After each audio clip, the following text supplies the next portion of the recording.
Зашто нивно е царството небесно, блажени се оние што плачат, зашто тие ќе се утешат. Блажени се милостивите, зашто тие се помилуваат. Пожртвено јагне отиде, на крст го закова, во гроб го положија, на третиот ден тој воскресна. Пеам слава, слава на јагнето. Пеам слава. Значи, после секоја служба, група на луѓе одеме на 3 години. Значи 3 години група на луѓе одеме на едно исто место за да се молеме и за да му даваме слава и чест на Бога. Скоро сите тие луѓе кои што доаѓаа на това место, сите тие луѓе зимаат дел во молитвата. Значи целта беше да ако отидеме тамо, значи да не го поминеме времето на празно, толку за да се молиме. И Господ това го манифестираше со многу знаци и чуда, додека сето това се случуваше. Значи за тие 3 години можеме да кажеме дека можеби илјадници чуда се случуваа, бидејќи ние секојдневно доаѓаме во присутноста Божја. Во присутноста Божја кога човек доаѓа, нели и самата Библија кога е напишана, например, и Стариот Завет некој дел и Откровението, кога Јован доаѓа нели во неговата присутност, во Божјата присутност гледа работи и после ги запишува. Така да и ние имаме прилика за да гледаме работи на основа на молитвата, на основа на неговата милост. И сеќавам се таа вечер, кога излеземе надвор, имаше ситен дожд, некаде можеби септември месец. Ситен дожд кој што врнеше. Иако имаше ситен дожд, ние таа група луѓе, не знам 15, колку може и повеќе, 20 луѓе, заминаваме на това место. И што се тако случува? Додека одеме по патот, додека одеме на това е отприлика 200-300 метра, и се разговараме и дојдеме, тоа е како некој рит, отприлика 4 метра широк, а сигурно е длъг повеќе од 100 метра. И на висина некаде можеби од 3 метра. И еден до еден. Луѓе, тие 20 луѓе сите на колена, дожд си врне, сите еден по еден на колена. И сите луѓе се молат. Почна еден, двојца. И дождот кој што пагеше, очите ни се затворени и слушаме како паѓа на тие 3 метра и од тука 3 метра, како паѓа тука. Нема дожд на нас. Да, значи 20 луѓе, нема дожд твој на нас. И ги отварам очите и гледам, нема. Еден се моле, двојца се моле, тројца, четворица. 20 души цел саат не требаше. Да, саат и повеќе. И што се случува? Во тај момент ги подигам очите горе и гледката што ја видех беше неверојатна. 20 луѓе на небото таму над нас, од прилика до половината, значи луѓе, едниот имаше круна на главата, а другиот немаше круна на главата и разговарат. Таа слика, значи кога ја видех, буквално толку се тако исплаших и наведнаш главата доле. Значи тоа само секунда, две и главата доле. И велам, на никој нема за да кажам за това. На никој нема за да кажам што јас сум видел. 15, 16 луѓе, 20, последен јас завршувам. И велам, на никој нема за да кажам. А тоа за дождот, тоа сите го усетија, дожд, тоа е дожд. 20 луѓе сите видеа дека дожд врзник нема. После известно време, неколку луѓе од тие кои што се молеа ја иста гледка што јас го видех и они го видеа.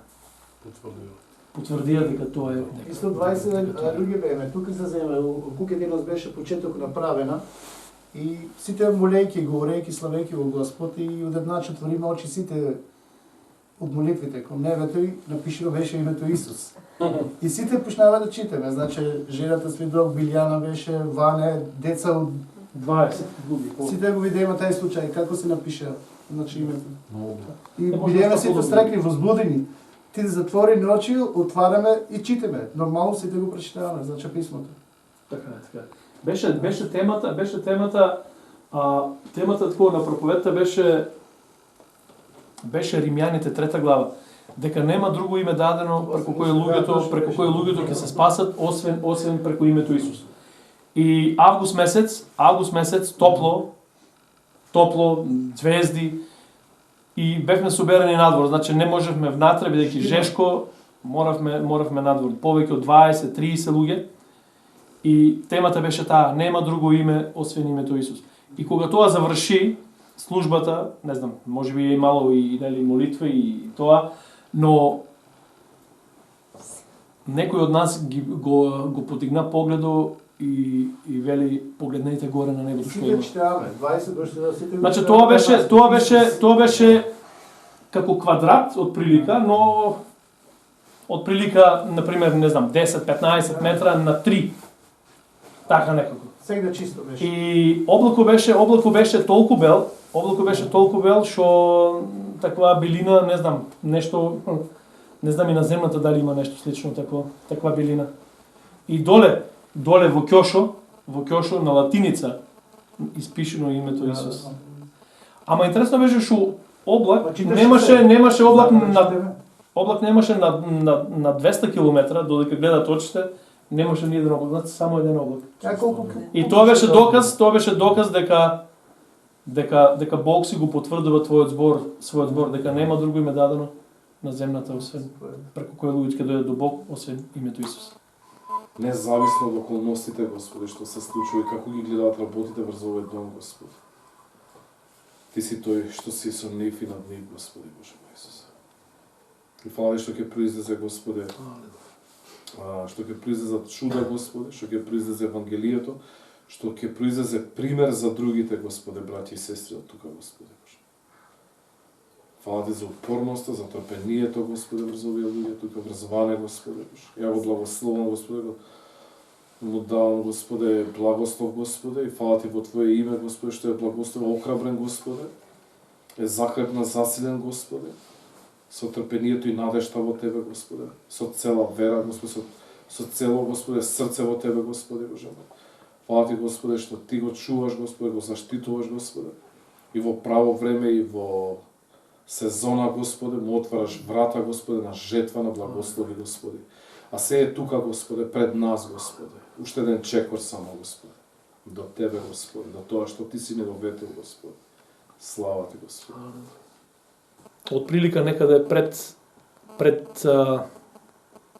14 години. Кога бев само на почеток христијани, значи кога го запознаа Господ после година, 2, 3, појави се еден страв во моето срце. А тоа е дека страв од смртта. И тај страв беше толку реален што едноставно не ми даваше ни да има мир у мене. И како наново роден христијанин едноставно това не беше нешто нормално што би требало за да го има еден христијанин. Бидејќи животот на христијанинот му припаѓа на Бог. И има една убава песна која вика, кога еден човек ќе си замине од таа земна, вика не жалејте по мене, бидејќи мојот живот му припаѓаше на Исус. Цело време мојот живот додека бев тука на земната му припаѓаше на Исус. И најголемата радост е кога еден човек ќе може да се сретне со Бог. Но во тој момент јас се немав таа комплетна радост и страва од смртта постоеше. Страва од смртта постоеше. И некаде околу 2 недели го молеа Господ за да ме ослободи од тој страв од смртта. Но верувајте дека Бог е уникатен и Бог ги исполнува молитвите или ги слушува молитвите и одговара на еден друг начин, не како што ние очекуваме. После 2 недели, додека нешто работеах, пукна ми чир на 12 палечно трева. Уствари чиро е бил цело време пукнан, значи јас краварах, ама то не го знаех прв пат такво нешто и бех малаксан и не знам што. И после разговор со мојот татко ми вика оди на лекар. Оди тако на лекар бидејќи това не е добро што случува со тебе. Не знам како сум стигнал до лекар. Значи не знам јас, тогај шотку беа матичните лекари ставени или не знам што. И лекарот кога му кажах симптомето, човекот вика подхитно државна болница. Значи он знаеше дека е пукнан на мене чиро, јас не знаех, ама он знаеше и вика подхитно. Со такси морав да отидам бидејќи не можех повеќе да одам. На количка ме качија горе кога тај доктор таму кој му обясних што е подхитно горе и само што ја стави главата на перниците и крај повеќе и да пробаш да ја дигаш главата, тоа е страшно. Значи, но после се испостави дека некаде околу 4 кила крв ми ставија во мојот организам. Значи, не знам еден човек колку прилика, може би 5,5 кила или не знам што, ама 4 кила крв ми ставија во мене сега. И 3 дена бех во Струмичката болница, луѓето пробаа за да ми помогнат. Луѓето пробаа за да ми тако помогнат, но едноставно имах премногу крварене на 12 палечно црево. После во Скопје се испостави дека е имало 5 дупки и дека двете се биле ептен отворени, другите 3 се биле само како, но од тие две едноставно крвта си тече. Тука ништо не можеа за да направат луѓето. Пробаа со сите своји сили, но немаше ефект. Немаше ефект зашто? Бидејќи нема на таа гастроскопија што го стават, нели тоа да го видат, немаше игла со кој ќе може да за да нема хируршки зафат, со таа игла да може да ги затворат тие дупки. И додека испитуваа докторто дали ќе можат или не можат за да ми помогнат, Бог ме соучи со смртта очи во очи. Јас умирах. Докторто това го знае, од јас умирам. Јас това го знаех. И интересно е како Господ те донесува да одеш по ивицата на смртта, ама не дозволува да паднеш. Се со една цел, да може да те научи дека он е господари на смртта и на живота. Една вечер после еден човек кој од моето место таму, кој е бил таа вечер, донесел некој човек на интерно и доктор му зборува, вика, има еден човек од твоето село, не знаеме дали ќе ја помина вечерта, ако сакаш јал види го кој е. Човекот се уплашил и кажал, не сакам да гледам такво нешто.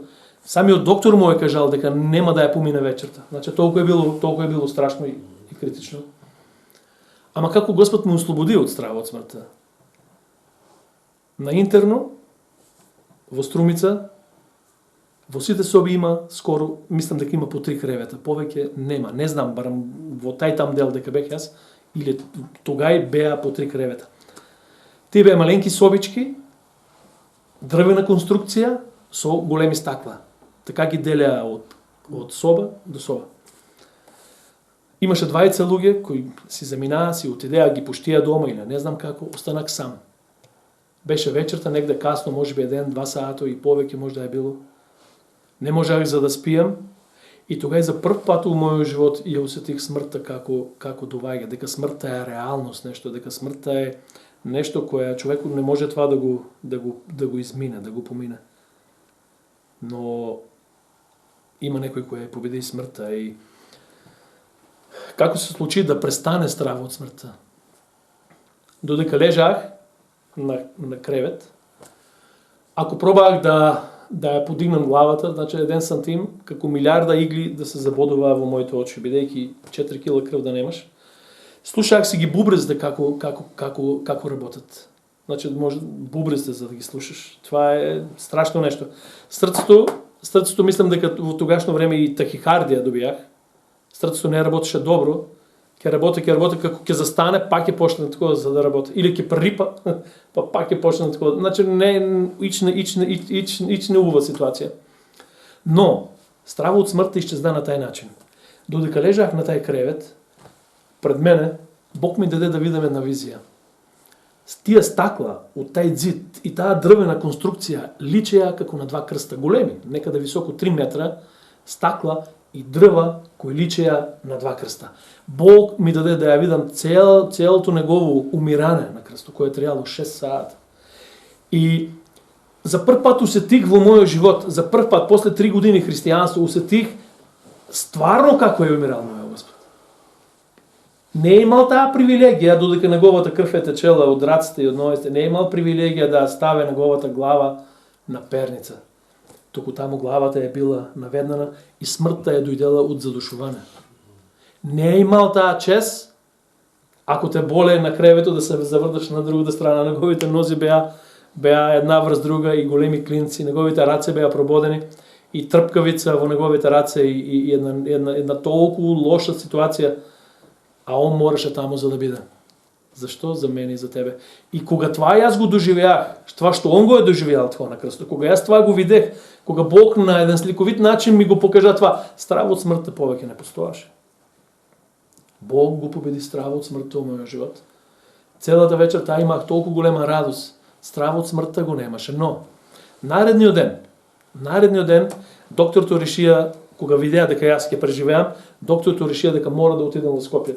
Скопје беше место каде ќе мора да се сопре това крварене. Екипа од Скопје веќе таму беше спремна, чекаше сето таа интервенција да направи. Но јас не верувах дека ќе издржам до Скопје. Дека мојот живот ќе сгасне некаде од прилика до Радовиш, тука негде, според човечките сили, но радоста беше толку голема во моето срце, стравот од смртта беше некаде таму земен, фрлен и го немаше повеќе. Иако бех смртта ми дише буквално на врато. Поминаваме го во болничка кола, еден доктор, мојата жена, јас и возачо, кој воеше некаде од прилика 120, 140, 150, сирена пуштена, човек брзаше за да спасе живот. Поминаваме го Радовиш и некаде, не знам таму, не се испостави дека јас ќе умрам од до Радовиш, иако така осеќах, но некаде пред Велес, кога лежах на тај кревет таму во това комбе, почнах за да тонам. И целиот мој живот поминаа низ очи.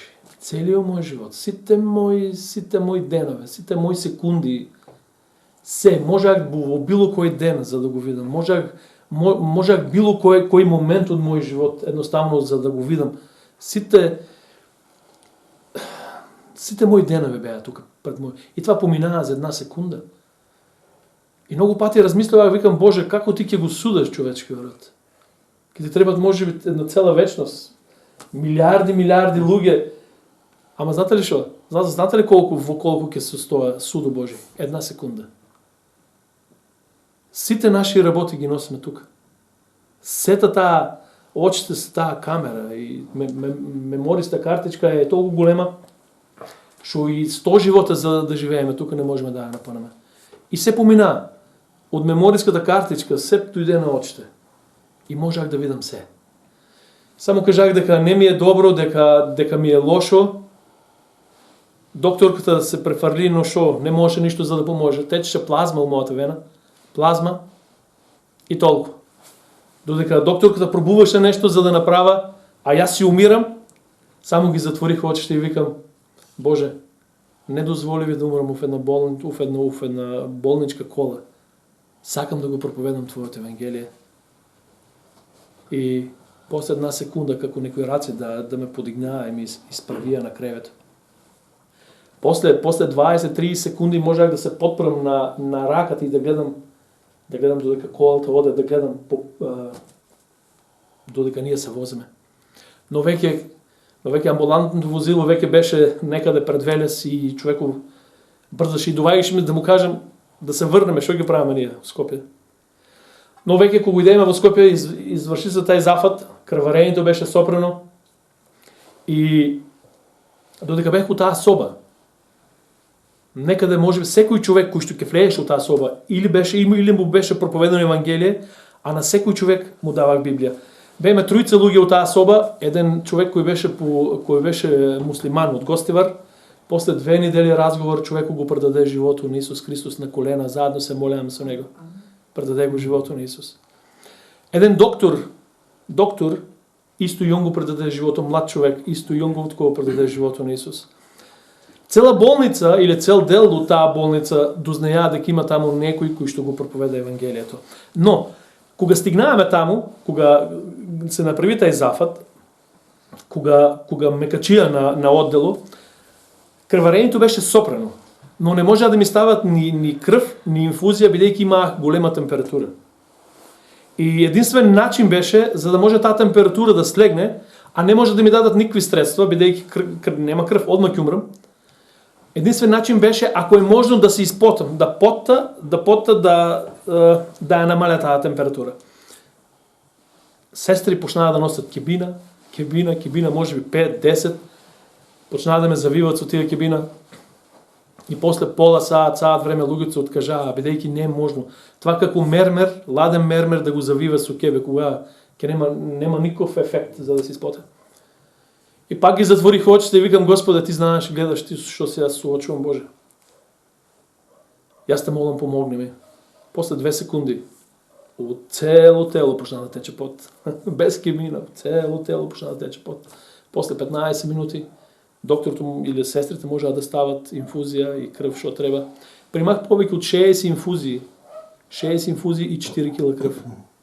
Но сите тие луѓе дознаја за Исус Христос. И там бех 2 недели и чудно моето упорование беше толку брзина да за докторот беше тоа феномен. Кога дојде пред неколку дена за да ме пуштат, главната сестра доаѓа и вика: кој е тај Ефтим Ованчо од Струмица? Викам: јас. Вика: дали можеш за да дојдеш во просториите кај што се докторто? Викам: можам. А штотку мислам можах да одам, не толку добро, ама можах да одам. Влезек во една голема соба и гледам луѓе седат, докторе, обични луѓе, нели таму кои се персонало, имаше професоре, докторе кои стално ги гледаме на телевизија, кои не можеш баш така да разговараш со нив, но тие луѓе таму седаа. И имаше оставено таму една фотелија и докторката, таа главната сестра ми вика: седни таму. И само додека сединах во таа фотелја, дојде Бог и вика: Ване, ти не ќе да умреш во една болничка кола, сакаш да го проведеш моето Евангелие. Зборува им на луѓето. Бог е голем Бог. И јас верувам дека веарта во Него, може би Бог ќе те носи низ места кои на тебе не ти се допаѓат, ама тоа ќе биде за твое или за мое ухрабруване, бидејќи Бог ги поучува неговите луѓе на оригинален начин. Не како што ги учи ѓаволот неговите луѓе да заглаваш и да никпат повеќе не се дигнеш.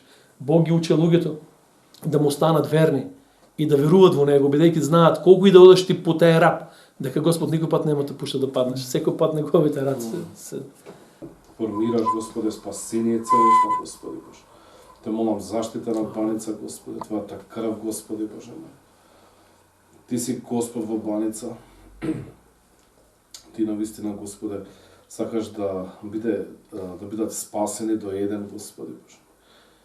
Фала Ти за овие луѓе, Господи, кои имаат срце, кои работат за Тебе. Благослови ги, Господи Боже мој, духовно, Господи Боже мој.